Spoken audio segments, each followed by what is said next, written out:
Yongeye kubasuhuza cyane mwese mukurikira Voice Media Rwanda TV. Dutangiye isomo kwiga kudoda season ya 21 episode ni ya 5 aho turi gukora ishati yacu muri kureba hano ngo ni ishati boubu niko bayita. Ikigaragaza nuko wenda reba hara ku mifuka imbere na paso no ku mpande, si ibyo gusa utubako tugufiya kandi ikindi nacyo karakashasi kameze kuriya nta sanko ririho nta kora ririho, mu mugongo wimeze nk'ishati bisanzwe ariko ku mpande irasatuye n'andi mashati abasatuye ariko zino ndodo ziriho. Hari indodo ziba ziri ahantu hasatuye kuriya nano ku mifuka ziba ziriho imifuka kandi biritereye imbere kuriya n'ijosi rimeze kuriya kandi ugasanga nta sankora nta kora. Niyo usanga rero bavuga ngo ni ishati boubu niko bakunda kubivuga cyane. Sasa rero zimwe mu ncamake zagiye ziraga na modeli yacu ni ukuvuga ngo harimo ibintu byo gufata ibipimo nawe bigishe muri episode ya mbere, aho gati bafata ibipimo gutya inyuguti ngenderwaho n'izi ngizi zose bafatira ibipimo by'ishati jya gutangira episode ya mbere kugira ubone akantu ku kandi. Nuko rero twagiye gupima ndavuga gati bapima gutya ugiye gupima nawe bigishe byose mwarabibonye. Si ibyo gusa twagiye no gushushanya kuko murabizi umuntu agiye gukata umwenda no kuwudodera abanza akawushushanya.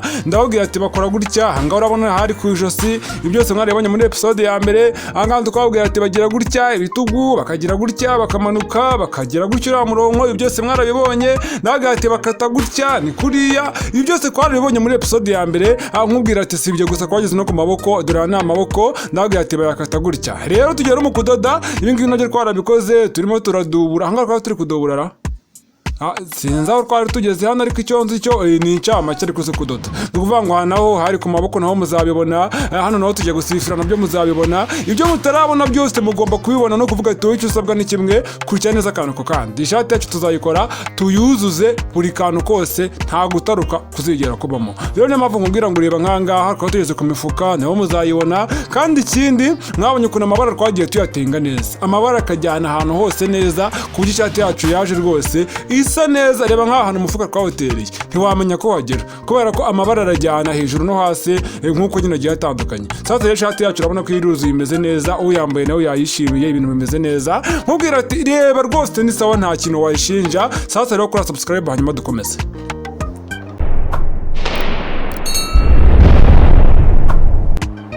Nyuma yo gukora subscribe rero kadukomeze ni ukuvuga ngo twagarukiye hehe munyibutse ntabwo ngiye ndi kuyibuka neza ariko ndahibutse da twaba turi gukuba amaboko yacu. Mbabwira ati bakuba kwa kundi twakubye rimwe n'igice ni ukuvuga ngo ku maboko twarengejeho nibura ku itiri ya kabiri ku burebure.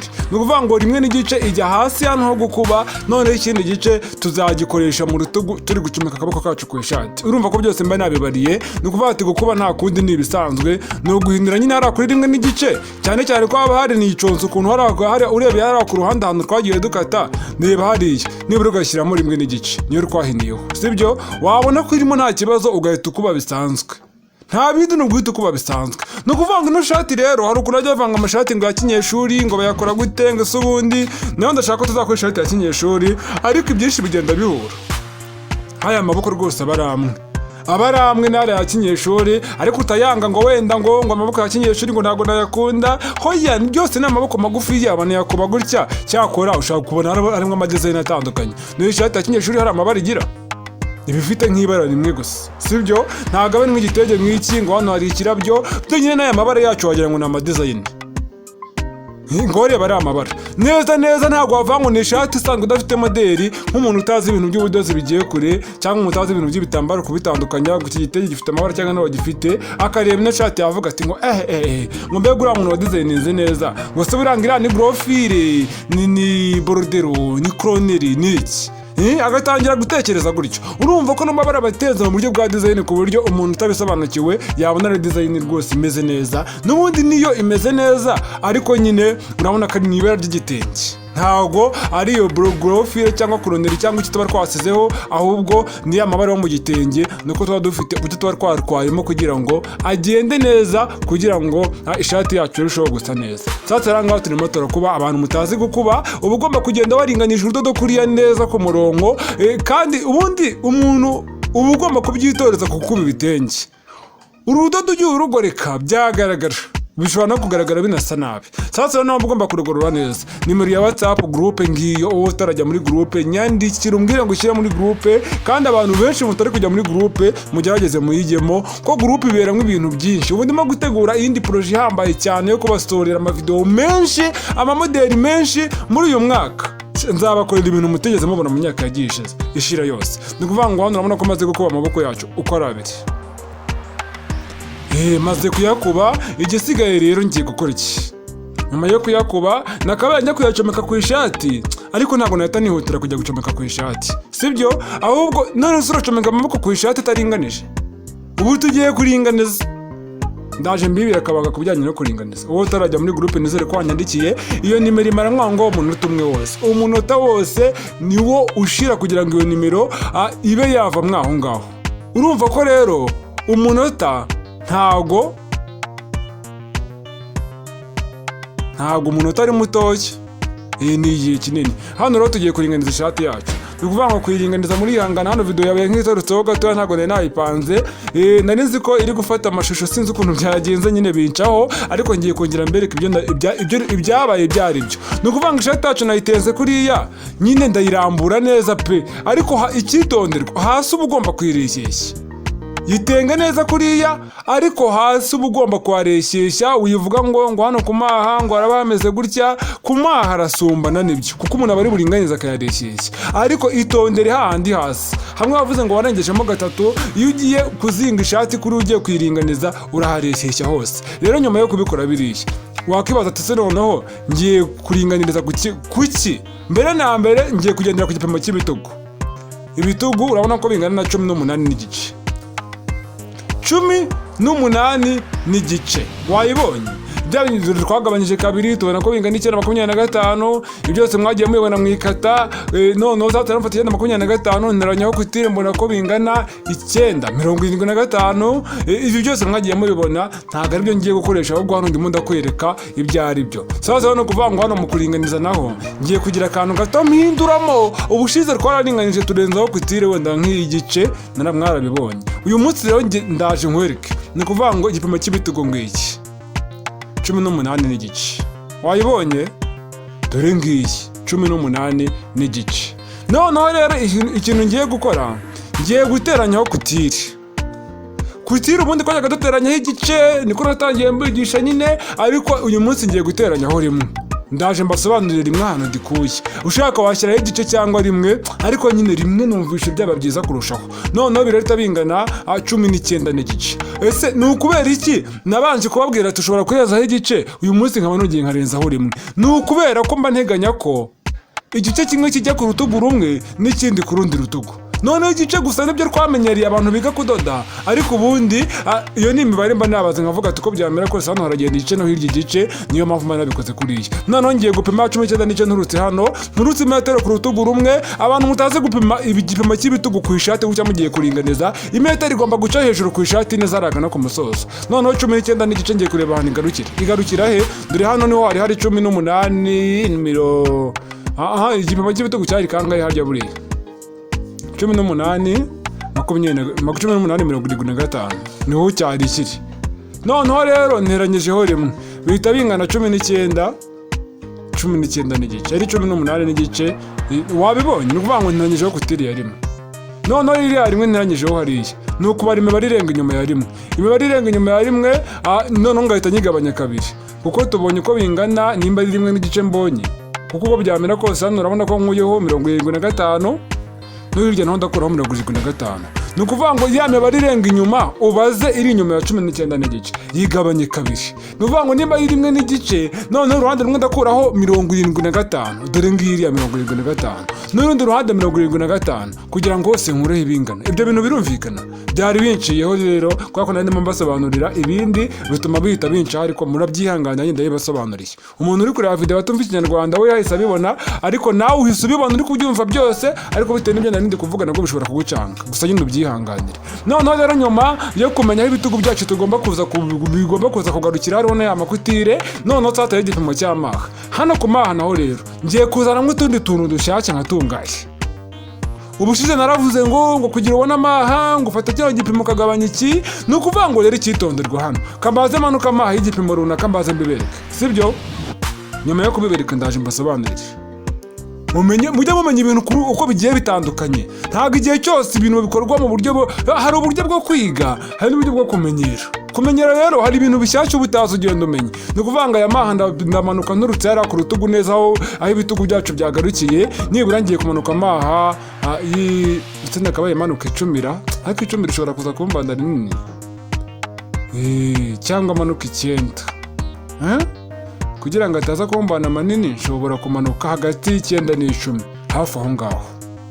Ndaje mbasobanurire bino bintu ndabivugaho bihagije, uretse gato nze mbisobanure. Aha nyiri kubanza gutera imibare gahoro gahoro, ambitekereza mvuga ati 10 subu koko 10. Abantu benshi barimo baribaza ati sino imibare ubundi iri kuva he. Ndaje ribyo ngusobanurira mu kanya. Narabwiye ati nta kintu kimwe nzajya ntaruka, iki cyose ngiye kwanza njye ngisesengure, ariko mbere yuko ngohereza ubusobanuro uretse gato. Urabona ko mise manuka 9, sibyo? Manutse 9, kandi koko umuntu yambaye no shati wamunye kamaha ko byamera kose nta kibazo afite, namwegereye nkuko bikwiye. Rero 10 nari ngiye kumanuka rya nene, none nyuma yo kumanuka 9 sasa rero hararigarukira ikintu ngiye gukora. Ndaca umurongo uturuka hariya mu rutugu, umanuke kuriya, umanuke, none utangire kwiheta ubaye nkaho ugeze hasi hariya. Ibi bintu wabibonye, utangiye kwiheta ugeze he? Ahagana hasi. None ibyo nkoze hano no hirya nabyo ngiye gukora. Hano naho ndamanuka 9, amaha y'umuntu mukuru ujya umanuka 9. Ndaje ngusobanura ko abantu bakuru barimo nabwo ibice bibiri, hari abantu baba bari banini, abantu batoya, ndaje nabwo mbasobanurira. Ni ukuvuga ngo hano ndamanuka wa murongo, none igisigaye ndahita nkata, meze nkatano ku maha gusa. Ni ukuvuga ngo rero ikintu kugira ngo nkubwire, umwana umanuka amaha ya 6. Niko abantu biga kudoda babyiga, ntumbaze ngo baba babikuye he, nyine nibyo tu. Hano reka maze cyangwa igipimo cy'agatuza, iyo maze kumanuka amaha uhita ushyiramo igipimo cy'agatuza. Mu gituza ukavuga ati ni 42, gusa no muntu ngiye warangana, ariko hari igihe wazapima umuntu utangana hasi no hejuru. Wafite amatuza manini cyangwa se igituza kinini, hasi ni hatoya, cyangwa afite hasi hanini, mu gituza ni mutoya. Icyo gipimo cy'igituza ugomba kugishyiramo kugira ngo utaza kurenza nk'ibitambaro binini. Tukuvuga ngo ku gituza urabona ko twabonye ko bingana 42, ubwo ni 21, ngiye kubara imibare irengaho inyuma. 21 igarukira hariya. Burihangana hano nari mfashe amashusho hano nshaka kugira ngo mbereke hano 22 ngiyi, ntago tuyigabanya kandi ntago turagabanya kabiri. Igipimo cy'igituza ngiki cyo mu gituza 42, hasi muri taye ni 42. Urabona ko ngiye hose birangana, ariko mu gihe cyose uzasanga umuntu atangana, urumva ko uba ugomba gushyiramo ibipimo ukareba ko birimo amakuteri yose arengamo neza. Ni ukuvuga ngo ndagabanya kabiri kuri buri gipimo. Hano 42 ningabanya kabiri mbona ko bingana 21. Hano mba nyiri kubitekerezaho ndi no kubibereka. Hari ukuntu mfata ishusho ryo mu ikayi hano nyine ntibisome, ukabona wagira ngo bimeze nk'aho harimo ibiyezi cyangwa byijimye mw'ukuntu mujya mubyihanganira. Nyine kamera mfite ntabwo bushobozi bifite, ariko nyine wenda Imana nigira uko imvugururira imirimo mba ndi gukora gahoro gahoro nkuko igenda ibikora, nzajya ngenda mvuga ati wenda ndakangura indi kamera nagura ishusho, gahoro gahoro nibwo rugendo niko nababwiye. None ndateranya ku itire ya kangahe, hano nateranyije ku itire ya 2, ariko nanjye ubundi hagomba kujya ku itire ya 2 kuri buri ruhande. Wabibonye? Ariko ahangana uvuga ngo rikaze nkwereke. Urabona ko hano bisingana 23, ariko ntabwo ari byo. Ibi ngibi bisa nkaho nibeshye akantu. Ni ukuvuga ngo 2 ndagenda ngashyira kuri uru ruhande hano. Ni ukuvuga ngo nimba mbonye ko bingana 21, nibura hano ngomba gusangamo nubwo nindenzamo 4 biraba 25. 25. Wabibonye? Noneho harengamo kangahe? 4. Noneho ka 4 karengamo ku ruhande rumwe haravaho 2, n'urundi ku ruhande rumwe ntabwo ndi bugakate 2. Ni kutiri iri busigare ku buryo umukiriya nazavuga ngo ishati yabaye ntoya, ukongera ukabona kutiri. Uruhande rumwe hano nzateranyiriza hano nakuyeho 2, niho nzateranyiza ntabwo ngiye kuhakata. N'uru ruhande rundi rwa hano hino naho ninjya guteranya nkureho 2. Niyo mpamvu yarambwiye ati narabyanditse nari ngiye kubyandika nabi nyine nibeshye akantu, ariko murabyihanganira. Icyiza nuko nanjye mbibona nkongera nkabisesengura. Sasa urabona ko ninkoreho 2 hano no hirya 2, none igipimo nyirizina cy'umukiriya 21 kirasigaramo hano hagati. Dore ni ibingibi nashaka kugira ngo nkwereke. Wabibonye? Ni ibingibi. Sasa rero ubwo ubibonye, ndatekereza ko iby'ingenzi hano mbikweretse. Nuvuga ngo ureba ko hagiye harengamo kutiri ya 2 kuri uri ruhande, cyangwa ureba ko ku gipimo cy'umukiriya afite muri 21 ukareba ko harengamo 4 ka kutiri. Hari ukuntu noneho usanga harimo nka 5. icyo gihe utugwabanyaho igice kuri buri ruhande kugira ukureho rimwe. Nibyo niyo mpamvu rero ushyiramo igipimo kugira urebe ko bitarengamo cyane ubigabanye, kuko ibitambaro binini nabwo ntabwo ari sawa, hari igihe byizinga. Mu gihe ukase shyiramo akadezeri hariya hejuru, kuko hari n'umuntu acomekera akaboko. Noneho rero n'ahantu ho ugomba gukata witonze. Abantu mutazi gukata ari amaha ameze kuriya hese nahise kuriya mukahita nabi, mujye mugerageza kugira ngo winjiremo cyane uyice, ahubwo wahita gakeya. Aho kugira ngo winjiremo cyane uri guheta ugana mu gituza uyice, usanga amaha yawe yakase nawe urayishe, ahubwo wasa n'ugarura hino. Nta kibazo. Nta kibazo kinini cyane byateza, kuko ugenda ubimenyera gahoro gahoro. Ntabwo ndabasobanurira impamvu namanutse amaha y'icyenda, ndaje nabyo mbisobanure. Ndimo ndagira ngo hatagira ibindi bintu biducika, ngasanga ari ibiganiro ntambukishijemo mbuze uko mbivuga. Haba usanga hari ibiganiro bitambutsemo bindi nsizemo, hanyuma ibyo turi kureba hano rugahita biducika. Nicyo kintu kiri gutuma ntahita mbivugaho, ariko ndaje mbivugaho. Ni ukuvuga ngo rero hano nyuma yo kuringaniza hari akandi kantu mba ngomba kwibamo, hari ahagana imbere ku ishati yacu ku gipande cy'imbere. Ndaje nkibemo mukabone nibura nk'agace. Impamvu mba ngiye kukwibamo, hari ukuntu umuntu yambara ishati wareba hagana hariya, ngiye kukibamo bikaze makwereke.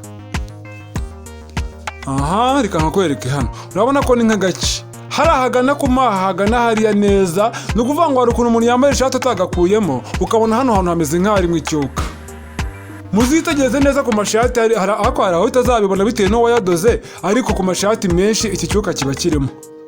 Rero niyo mpamvu wibamo kuriya. Wabonye ko no kwiribara ry'amaha yo gusiga cyangwa se ikanzu y'amaha yo gusiga naho ngenda nibamo kano kantu, kugira ngo kiriya cyuka kitazamo. Nyine kiba kiza moto bitewe n'uko umuntu aba ateye hariya hagana ku rutugu, nyine muri kiriya gice. Uba usanga akenshi iyo wambaye umwenda utafashemo kariya kantu, wowe mutayeri wabudoze, hahita hazamo ikintu kimeze nk'icyuka. Kereka iyo umuntu nyine afite umubiri nyine nako abyibushye hariya nyine ku gice cyo hejuru, akenshi kiriya cyuka ntabwo gipfa kuzamo. Nyine birumvikana ko umubiri nyine nawe urabyumva, ariko nyine abantu benshi ntabwo baba bafite umubiri yari hejuru rwose. Nkanjye reka mbabwire ku rugero rwanjye, njyewe sayizi yanjye rwose ndi umuntu mutoya, ariko hagati aho njyewe ahagana hano rwose utanakozemo icyo cyuka sinzi aho twagikwiza. Urumva ko nitangiyeho urugero, hatagira abantu bandakarira ngo none se ngo kuba yarkwibasiye ngo twaragowe. Ariko oya, noneho ntanze urugero kuri njyewe. Ni ukuvuga ngo bitewe na sayizi y'umuntu hano hejuru rwose, njyewe rwose ishati yanjye umva ngiye nkuramo rwose, kuko ndamutse nakozemo icyuka ntabwo nagikira. Ubona wagira ngo ni ibintu byizinze biba birimo, kubera na sayizi y'umuntu nyine. Ariko ntibivuze ko umuntu munini nawe utakoramo, wakoramo gato nyine kugira ngo amere nk'ahegereye. Hari ukuntu harekura ukabona ntabwo ari sawa. Maze kuringaniza, ubu yongeye gucomeka amaboko. Mbasobanurire si ibijyanye n'amaha y'icyenda namanutse. Ndaje mbaho gusobanura muri ino video, wicungire hafi gusa. Ariko n'ubundi ndabona nsoje, ndanshaka nabasobanurira ntarasoza, iminota yarangiye n'ubundi nisubira inyuma amasegonda 30, ibi tuzongera tubihereho. Gucomeka amaboko ndabacomekera hano mu rutugu. Ni ukuvuga ngo rero mbere y'uko nsoza reka mbabwire, amaha y'umuntu mukuru, amaha y'umwana nako nko kuva ku myaka 5 kugera wenda nko ku 10 hagati aho. Hoya kuva ku myaka 5 kugera nko kuri 7 cyangwa 8, uba wamanuka amaha ya 6. Uriya mwana bafite amaha matoya pe. None wa mwana wenda uri hejuru ho gato, kuva ku myaka wenda 7 kugera nko kuri 10, ni 7 gutyo, ni 6, ushobora kumanuka amaha wenda nk'ay'8. None guhera ku iyo myaka kugeza hejuru ho gato, ku bantu batari banini, umanuka amaha y'9. Aya namanutse. Noneho wa muntu munini rwose, umupapa munini cyangwa umusore munini, sayizi nini, manuka amaha wenda y'10. Kuko aba ari munini, afite wa muntu ubona ko afite n'ikiboko kinini. Ubundi birebera ku maboko. Niba afite akaboko kanini hariya kuri pinya, ubona ari ahantu hanini kuri pinya, ndi kuvuga ngo yarayegera ku rutugu. N'abasore bakunda kuvuga ngo ni kuri pinya. Rero aho hantu rero haba ari hanini, ho tumugira amaha manini. Kuko ugize amaha mato n'aka kaboko kacamo, niyo kanacamo bakuva biguhambiriye. Uwo rero manuka ayo maha nakubwiye. Rero nizere ko usobanukiwe. Bye bye. Episode ya 6 ntuzayicikwe, nkubwira ngo ni mu kanya, kandi umenye neza ko akoze subscribe. Bye bye.